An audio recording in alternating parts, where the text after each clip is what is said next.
Chapter number 4 जो है सो chemistry class का जो है चैप्टर नंबर 4 जो है रासायनिक गतिकी जो है केमिकल किनेटिक्स के बारे में बताया गया है कि रसायन विज्ञान की वह शाखा जिसमें रासायनिक अभिक्रिया के वेग और इसकी क्रियाविधि का अध्ययन किया जाता है।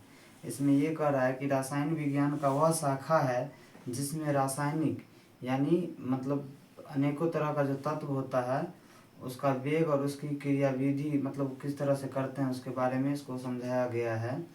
रासायनिक गतिकी कहलाती है। इसके अंतर्गत अभिक्रिया के वेग का प्रभावित करने वाले विभिन्न कारणों यानी ताप या दाब या संदरण उत्प्रेरक की उपस्थिति का भी अध्ययन किया जाता है। अतः अभिक्रिया के रासायनिक अध्ययन में अभिक्रिया के वेग की जानकारी आवश्यक है। तो इस चीज़ के हम बारे में पढ़ेंगे कि बताया जा रहा है कि ताप और दाब के बारे में इसका जो है सो अध्ययन किया जाता है और इसके बारे में अभिक्रिया के बारे में जानेंगे। तो आज जो इसका चैप्टर है रासायनिक अभिक्रिया, इसको जानते हैं। इसका जो फर्स्ट जो है ये क्वेश्चन पूछेगा, कभी भी आ सकता है। रासायनिक अभिक्रिया, रासायनिक अभिक्रिया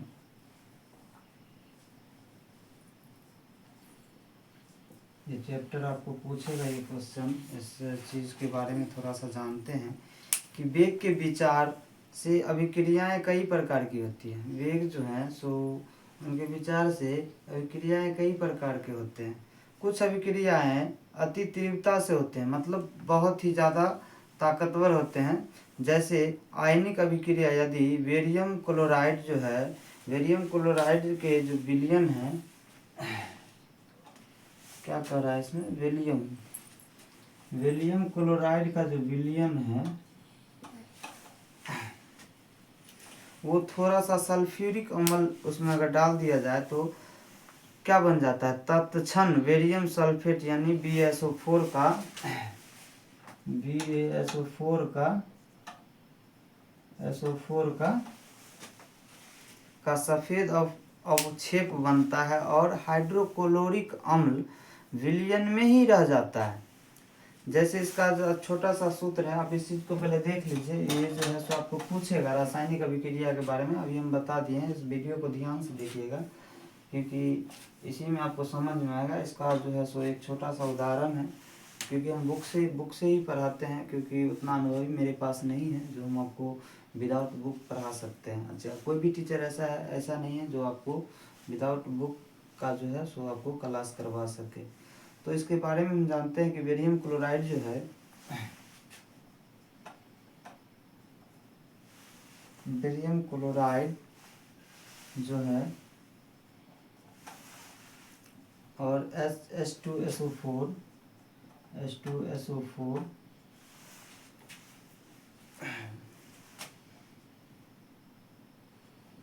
बेरियम SO4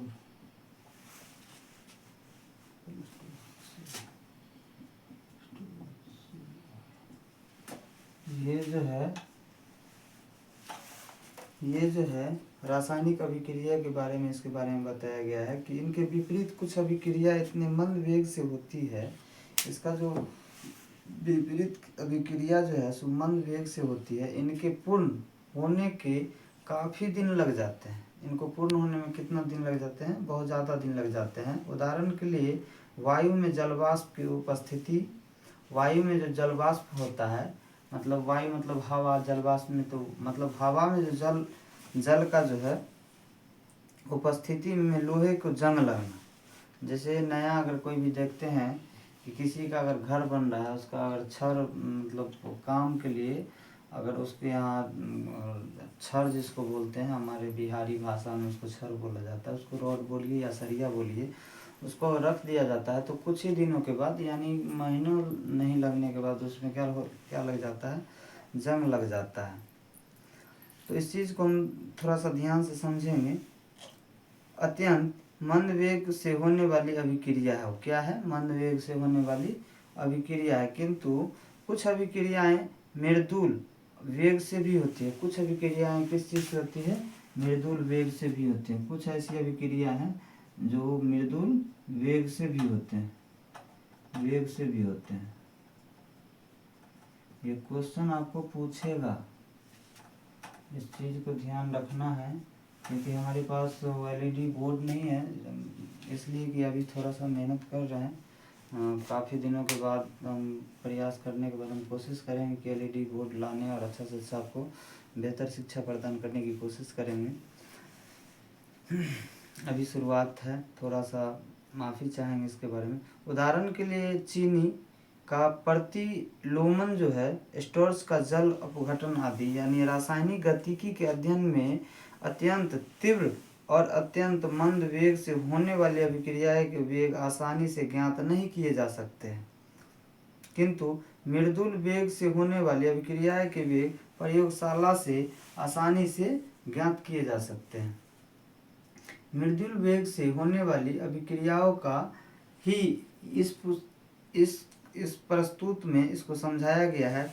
आपको इस चीज़ के बारे में बता दिए हैं कि रासायनिक अभिक्रिया के बारे में। अब इसका जो है, इसको देख लीजिए ध्यान से, इसको पढ़े BaCl2 प्लस H2SO4 उसके बाद bona fide sodium SO4 to HCl, इस सूत्र है रासायनिक अभिक्रिया का। इसके बारे में अब ले चलते हैं आपको। इसका जो है 2 सूत्र होता है, मतलब इसका 2 उदाहरण है, 2 उदाहरण हम आपको बता रहे हैं।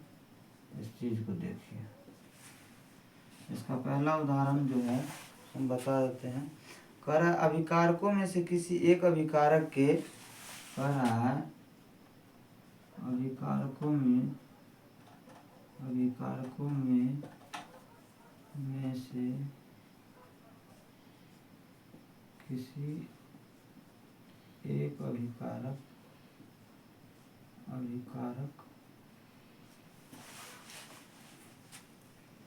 अभिकारक के सांद्रण के घटने के वेग द्वारा सांद्रण के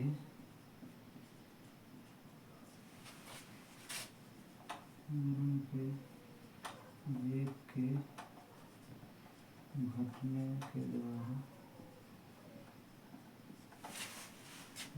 के द्वारा या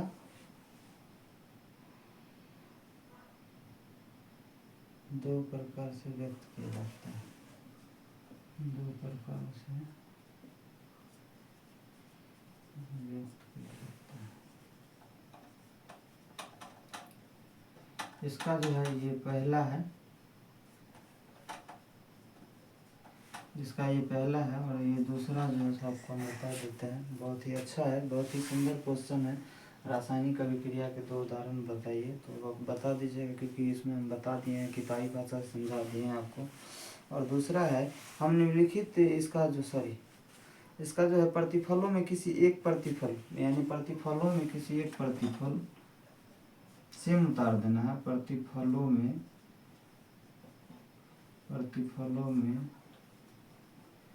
किसी एक प्रतिफल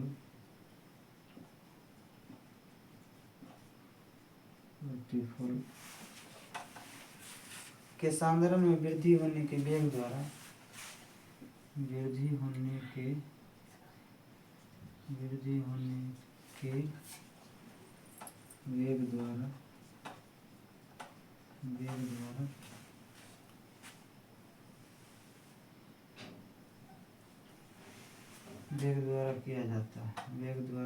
किया जाता है।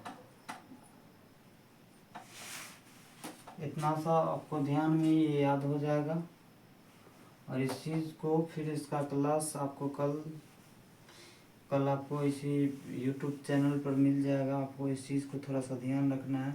तो आज का जो फर्स्ट चैप्टर जो है केमिस्ट्री 12th क्लास का रासायनिक गतिक के बारे में ये बता दिए हैं। ये आज का पहला लेसन है, कल दूसरा लेसन। ये आज का पहला लेसन है, कल आपको दूसरा पढ़ा दिया जाएगा। आज फर्स्ट ही हम आपको समझा दिए हैं। ठीक है, थैंक यू, धन्यवाद।